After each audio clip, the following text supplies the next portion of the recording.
Hi, hope you guys are having a great day. I am back today with video number 3. It's so crazy. Already today, I was thinking about, oh my gosh, I have to get back on here and make another video. And I say have to because I'm making myself do this, but it's not really a have to, but I want to, kind of, not really. Anyways, I was thinking, oh my gosh, I gotta come on here. I gotta talk about myself again. What am I gonna say today? So yesterday I was pretty much talking about like where I'm from and my my family size and all those great things. And I guess I just want to come back on here and kind of touch bases on my childhood, just kind of dig deeper into that a little bit more. If you guys remember yesterday, I said that I lived with my grandmother from like kindergarten to 7th grade, and that means that I had more of like a non-traditional upbringing. So basically, you know,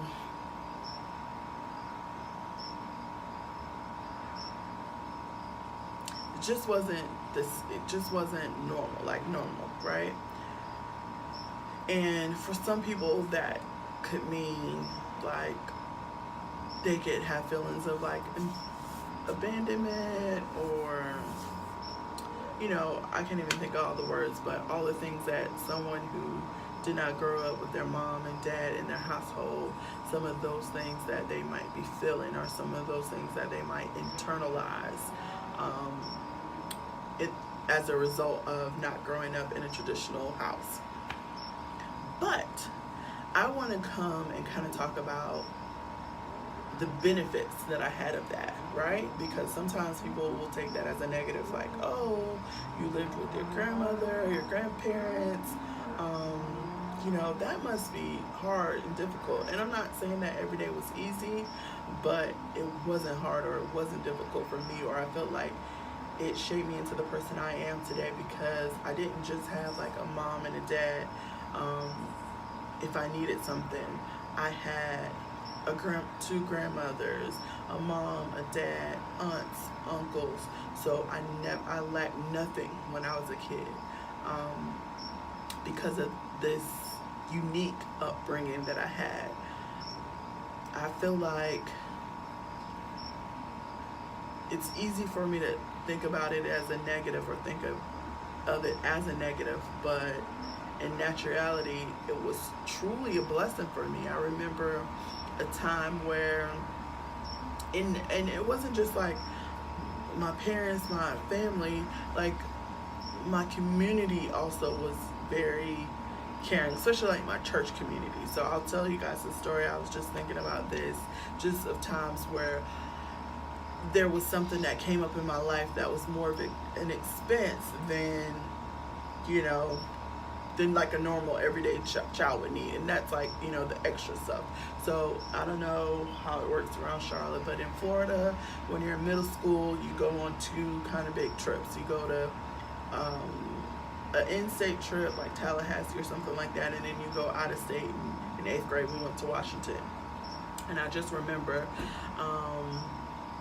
getting the permission slip and getting all the information for Washington, and taking it home and going to church that same weekend and telling my church family that, oh, I really want to go to Washington. This is this trip that's coming up. And my pastor just immediately saying, okay, we're going to raise some money for Olivia to go to Washington right now today. Like, it was the first week we got this trip. It wasn't like weeks and weeks and weeks, and like my family was like, oh, I don't know if you can go because we don't have the money. It was none of that. Like, literally, I brought the permission slip home. He was just like, let's just raise this money right now. You're gonna be paying for your trip. Basically the first week we got it, or something like that. I'm not sure, I can't remember exactly, but that's the type of favor that I had over my life. That's the type of blessings that I was able to receive. And I feel like that was the direct result of not being in that traditional, and I'm not saying that people who grew up with their mom and dad. They didn't have other people helping, or they didn't get blessed outside of their home. But I felt like that was one of the things that I didn't lack for anything, or didn't want for anything, because I had such a huge support system. I had so many people that was willing to, like, whatever I need, I was gonna get. Now I will say, I wasn't like a spoiled brat or anything. I was a pretty good kid in my church. I did everything just like I do now. Like, nothing has changed. I haven't gotten into a lot of stuff yet, but one of the things that I'll talk about later is like all the things that all the gifts God has given me, and all the things that I'm able to do. And it started from young. Like, when I was a kid, I was a Sunday school teacher. I was the choir director. I couldn't sing a lick, but at least I can direct kids how to sing, you know. But my grandmother was the co-pastor. She founded the church, so we cleaned the church on Sunday, you know. When it was time for us to fellowship and have food, we cooked food, we brought to church. So it was an integral part of my life, and I did everything in the church, you know, because it was a small church, just growing up. So I just want to really encourage someone who either may be going through it now as a kid, if you're watching this video, or if you grew up like this, living with grandparents or living with someone else. I don't know your situation, but my situation, I believe it was a blessing more than like a burden, or, oh, I didn't have a good childhood, because I didn't grow up with my mom and dad in the same house when I was younger. Like I said, at 7th grade, I did live with my mom, and on to 12th grade or whatever. But, and like I said, she wasn't in a different country. She was just in a different town, really. And so I still spent a ton of time, spent weekends, summers, all that kind of stuff, for the most part. But I just didn't live with her on a day-to-day basis, like going to school and stuff like that.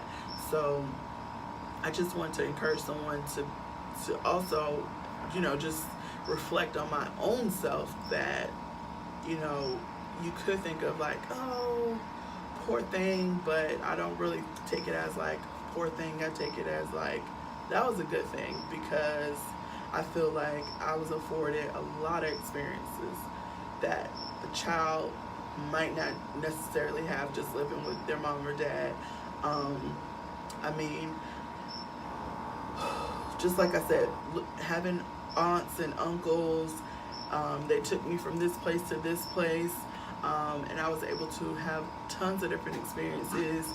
My paternal grandmother, she took me to Disney World, Magic Kingdom, all of those theme parks in Orlando, Florida, every single summer when I was a kid. And then my other grandmother, once I got a little bit more up in age, she would take me to Nassau, Bahamas, where my family was from, every single summer, you know, for summers on end. So I never, you know, lacked anything, and I felt like I had tons of experiences.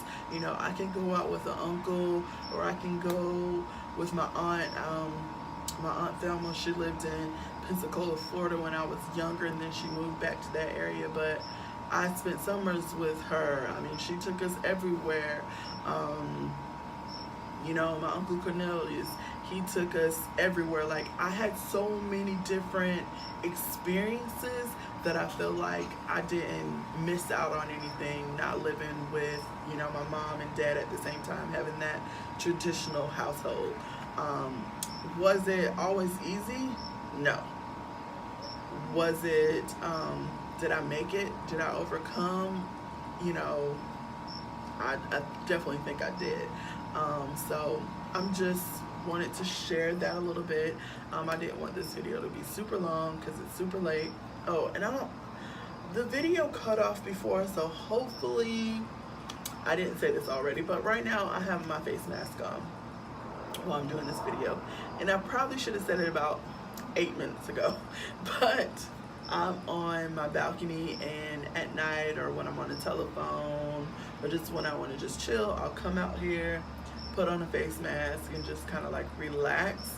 I've worked with my friend Amber. She told me the other day, I think I might have been on live when she told me this, I'm not sure, but she told me that she does a face mask like almost every day.